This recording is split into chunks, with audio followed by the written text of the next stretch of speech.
Голям тристаен апартамент, жилищна сграда модус 4, чиста жилищна площ 115 квадрата с общи части 134.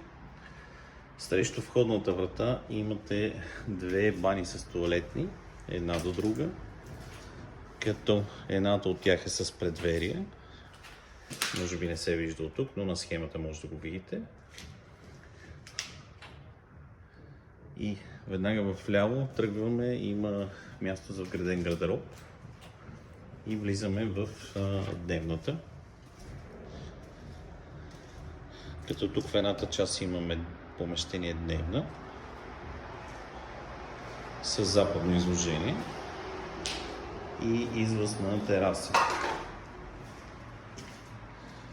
Съответно в другата част на помещението е ситуиран кухненския бокс с трапезарията, като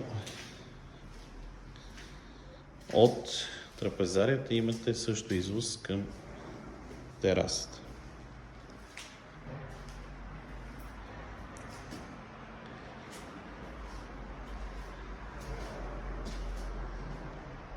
Ценното на този апартамент е, че спалните са в обратната посока на дневната и между тях са двете бани с тоалетни, които изолират от всякакви шумове, от евентуални гости, които биха могли да ви идват, и съответно в обратната посока вие можете да спите без да чувате всичко, което става в дневната.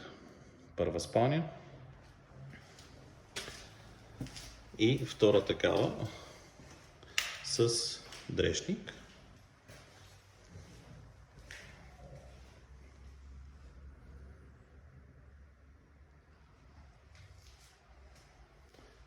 На втората спалня изложението е изток.